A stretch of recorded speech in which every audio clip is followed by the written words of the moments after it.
नमस्कार। आज हम बात करेंगे एट्रोफिक गैस्ट्राइटिस के विषय में।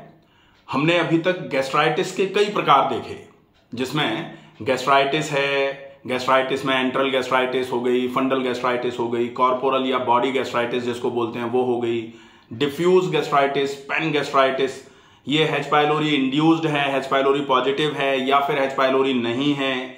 इरोजिव गैस्ट्राइटिस हो गई, जिसमें गैस्ट्राइटिस के साथ में स्टमक में इरोजन्स भी आना चालू हो जाते हैं। अब हम देखेंगे एक गैस्ट्राइटिस जिसको बोला जाता है एट्रोफिक गैस्ट्राइटिस।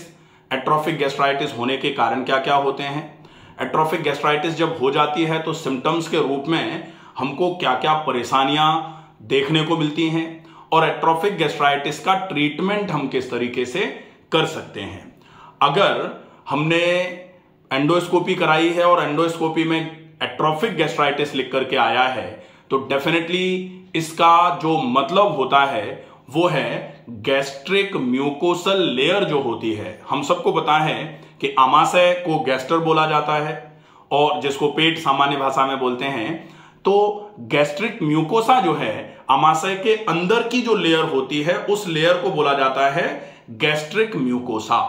और जिस प्रकार ऐसे मान लें कि ये जैसे आमाशय है तो इसके अंदर की जो लेयर है, इसके अंदर की लेयर को बोला जाएगा, ये 4 लेयर से मिलकर बना होता है। जो सबसे अंदर वाली लेयर है उसको बोलते हैं म्यूकोसल लेयर, इसलिए इसको गैस्ट्रिक म्यूकोसा बोला जाता है। तो गैस्ट्रिक म्यूकोसा पर क्रॉनिक इन्फ्लेमेशन की वजह से, मतलब जब स्टमक में पहले से इन्फ्लेमेशन चल रहा हो और उस इन्फ्लेमेशन को ट्रीट नहीं किया गया हो प्रॉपर तरीके से, तब फिर वो इन्फ्लेमेशन क्रॉनिक हो जाता है। तो उस क्रॉनिक इन्फ्लेमेशन की वजह से गैस्ट्रिक म्यूकोसल लेयर पर जो ग्लैंडुलर पैटर्न होता है, उस ग्लैंडुलर पैटर्न पर गैस्ट्रिक ग्लैंडुलर सेल्स जो हैं वो धीरे धीरे करके लॉस होना चालू हो जाती हैं, वो धीरे धीरे करके सूखना चालू हो जाती हैं। जैसे कि पहले भी हमने एट्रोफी के बारे में सेरेब्रल एट्रोफी का एक वीडियो बनाया था। सेरेब्रल एट्रोफी का मतलब था कि जो मस्तिष्क की कोशिकाएं हैं उनका सूखना। ऐसे ही एट्रोफिक गैस्ट्राइटिस है तो ड्यू टू क्रॉनिक इन्फ्लेमेशन, बहुत लंबे समय से इन्फ्लेमेशन जब चल रहा हो आमाशय में, उसकी वजह से आमाशय की जो म्यूकोसल लेयर है उस पर ग्लैंडुलर पैटर्न जो है उसका धीरे धीरे करके सूखना, और उस सूखने की वजह से जो आमाशय के अंदर की लेयर की कार्यक्षमता है वो कम होना चालू हो जाएगी। तो म्यूकोसल लेयर पर जो ग्लैंडुलर पैटर्न है वो जैसे ही खराब होगा तो म्यूकोसल लेयर का काम जो है वो धीरे धीरे करके कम होना चालू हो जाएगा। और जैसे ही म्यूकोसल लेयर की कार्य क्षमता में कमी आएगी, आपका खाना बिल्कुल पचना बंद हो जाएगा। मैं तो कहता हूं कि जो HCl निकलता है म्यूकोसल सेल से ही, म्यूकोसल लेयर से ही निकल के आता है, तो वो HCl निकलना, चूंकि एट्रोफी हुई है तो एक्लोरहाइड्रिया एक समस्या होती है जिसमें हाइड्रोक्लोरिक एसिड बिल्कुल ही निकलना बंद हो जाता है।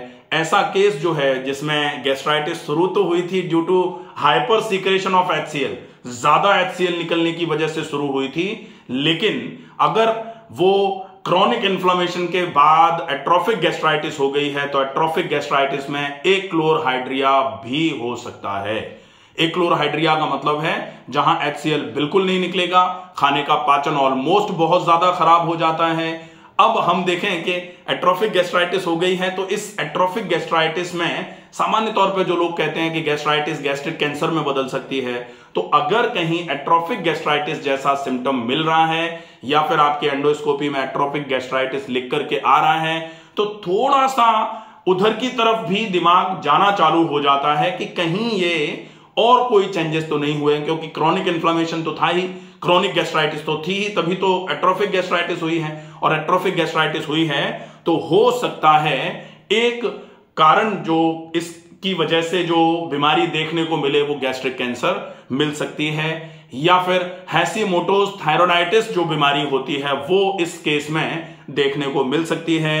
इसमें पर्नीशियस अनीमिया जो होता है वो देखने को मिल सकता है, जिसमें B12 की कमी होना चालू हो जाती है।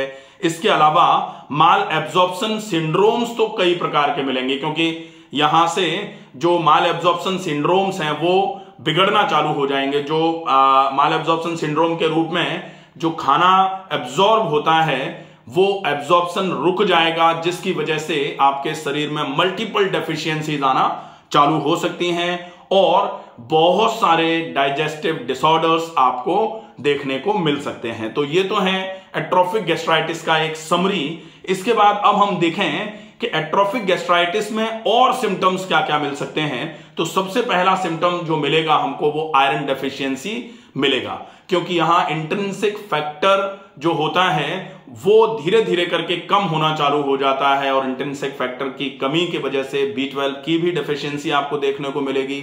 बहुत सारे लोगों में आजकल B12 की डेफिशिएंसी, तो मुझे लगता है कि जितने भी लोग मेरे पास टेस्ट करा के लाते हैं जो सप्लीमेंट ले रहे होते हैं उनका ही 300 सवा 300 आता है, अदरवाइज 240 से तो सबका ही नीचे नीचे आता है। क्यों? क्योंकि कहीं ना कहीं एक तो B12 जो वेजिटेरियंस हैं वो तो खा ही नहीं रहे हैं, नॉन वेज जो खाते हैं वो खा तो रहे हैं, B12 जा तो रहा है उनकी डाइट में, लेकिन वो डाइजेस्ट नहीं कर पा रहे हैं।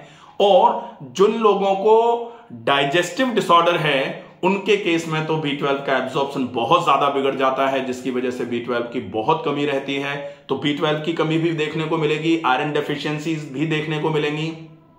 B12 और आयरन अगर कम रहेगा तो डेफिनेटली जनरल फटीग रहेगा।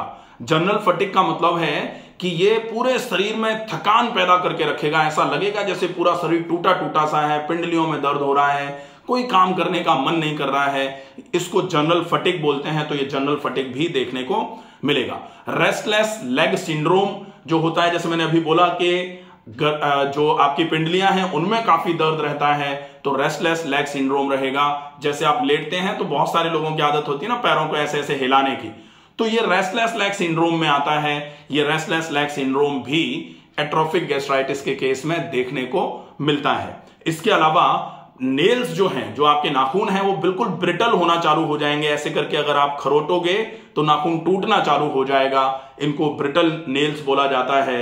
हेयर लॉस देखने को मिलेगा। हेयर लॉस तो आपको जनरल गैस्ट्राइटिस में भी मैंने बोला ही था कि गैस्ट्राइटिस के जो सिम्टम्स होते हैं उनमें दो प्रकार के सिम्टम, एक तो गैस्ट्रिक सिम्टम्स और एक नॉन गैस्ट्रिक सिम्टम्स, मतलब अदर देन स्टमक पर जो सिम्टम्स आपको देखने को मिलते हैं उसमें आपको हेयर लॉस भी देखने को मिलता है। तो यहां एट्रोफिक गैस्ट्राइटिस में भी आपको हेयर लॉस देखने को मिलेगा। यहां डिलेड गैस्ट्रिक एम्पटिंग देखने को मिलेगी। गैस्ट्रिक एम्पटिंग के बारे में मैंने हमेशा बोला है, गैस्ट्रिक एम्पटिंग मतलब आमाशय से खाना पचने के बाद धीरे धीरे करके नीचे की तरफ उतरता है, इसको गैस्ट्रिक एम्पटिंग टाइम बोलते हैं। ये डिले होना चालू हो जाएगा, मतलब आमाशय में खाना पाचक रसों के साथ जब मिलेगा ही नहीं तो वो नीचे की तरफ खिसकेगा ही नहीं, तो डिले होगा खाने के खिसकने में, इसलिए इसको डिलेड गैस्ट्रिक एम्पटिंग कहा जाता है। ये आपको एट्रोफिक गैस्ट्राइटिस के केस में देखने को जरूर मिलेगा। इसके अलावा रिफ्लेक्स, जो रिफ्लक्स है वो आना चालू हो जाता है। रिफ्लक्स जो है गैस्ट्रिक रिफ्लक्स हो सकता है, गैस्ट्रोएसोफेजियल रिफ्लक्स हो सकता है, जिसमें GERD जिसको बोला जाता है, जिसमें खाने का कंटेंट ऊपर की तरफ जाता है। एसिड रिफ्लक्स हो सकता है। ये भी आपको इस गैस्ट्राइटिस जो एट्रोफिक गैस्ट्राइटिस है इसमें देखने को मिल सकता है। पेरिफेरल न्यूरोपैथी जो है वो आपके सामने इस केस में आ सकती है। पेरिफेरल न्यूरोपैथी का मतलब है कि आपके जो हाथ हैं उनकी अंगुलियां, पैरों की अंगुलियां सूनी सूनी रहना चालू हो जाती हैं। थोड़ा ऐसा लगता है जैसे सोया सोया सा, हाथ सो जाएगा, पैर सो जाएगा, इसको पेरिफेरल न्यूरोपैथी बोलते हैं। नमनेस आना चालू हो जाएगी। तो ये नमनेस जो है पेरिफेरल एरियाज पे, मतलब जो डिस्टल पार्ट है अवे फ्रॉम हार्ट के जितने भी एरियाज हैं वहां पेरिफेरल न्यूरोपैथी देखने को मिलेगी। लॉस ऑफ मेमोरी, या फिर मेमोरी जो है वो धीरे धीरे करके कहीं ना कहीं माल फंक्शनिंग में जाती है, प्रॉपर तरीके से चीजें आपको याद नहीं रहेंगी अगर आपको एट्रोफिक गैस्ट्राइटिस हो गई है। बहुत ज्यादा इरिटेशन आना चालू हो जाएगा।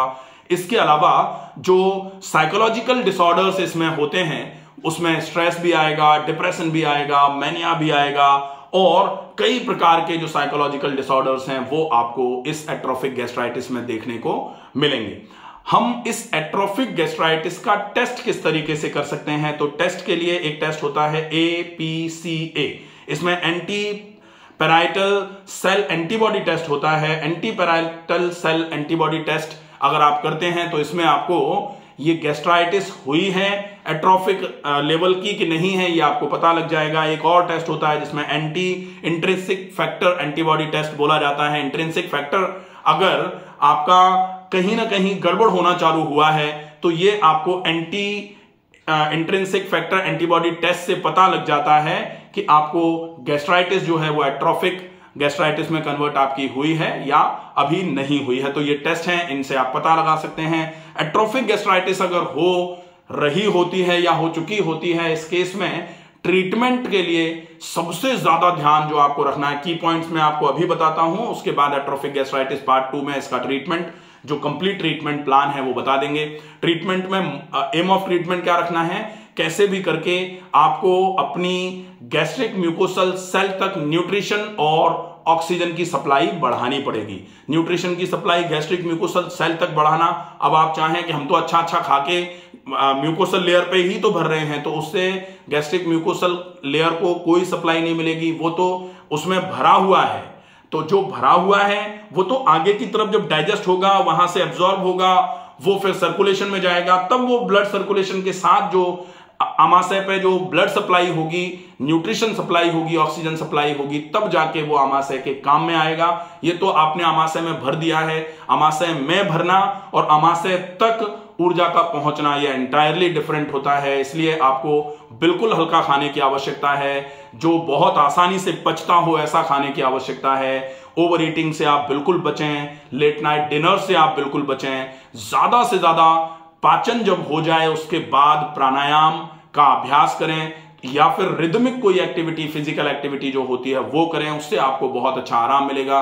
रिदमिक फिजिकल एक्टिविटी में ज्यादा से ज्यादा टहलना आपके लिए बहुत उपयोगी है। टहलने के बाद फिर प्राणायाम, अनुलोम विलोम प्राणायाम और डीप ब्रीदिंग करेंगे, यह आपके लिए बहुत उपयोगी प्राणायाम रहेगा। जो नेचुरोपैथी ट्रीटमेंट हो सकते हैं उसमें आपको स्टमक पर ब्लड सर्कुलेशन बढ़ाने के लिए कुछ ट्रीटमेंट्स बहुत अच्छे होते हैं, उनका उपयोग करेंगे। उसमें पेट का गर्म ठंडा सेक बहुत अच्छा ट्रीटमेंट है, गर्म ठंडा कटी स्नान बहुत अच्छा ट्रीटमेंट है, गर्म सेक करके मिट्टी की पट्टी लगाना बहुत अच्छा ट्रीटमेंट है। लेकिन इस ट्रीटमेंट के अलावा आपको एक्सरसाइजेस करनी ही पड़ेंगे। अगर कोई चाहे कि केवल ट्रीटमेंट से या फिर केवल दवाई से आराम मिल जाए, इसमें नहीं मिलेगा, आपको बहुत अच्छी एक्सरसाइजेस करनी पड़ेंगी। ठीक वही जैसे सेरेब्रल एट्रोफी में मैंने, आप देख सकते हैं cerebral atrophy by doctor Ramakant Sharma, उसमें मस्तिष्क की कोशिकाएं सूखती हैं, उससे रिलेटेड बहुत सारे सिम्टम्स आपको मिलना चालू होते हैं।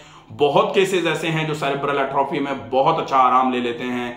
लेकिन एक्सरसाइजेज और ब्रीदिंग एक्सरसाइजेज इसमें मेन ट्रीटमेंट पार्ट होता है, तो इसको आप एक्सक्लूड करके, इसको छोड़ करके ट्रीटमेंट संभव नहीं है। इस बात का विशेष ध्यान रखें। आशा है ये वीडियो आपको पसंद आएगा। ज्यादा से ज्यादा लोगों तक इस वीडियो को शेयर करें। स्वस्थ रहिए, सुरक्षित रहिए। धन्यवाद।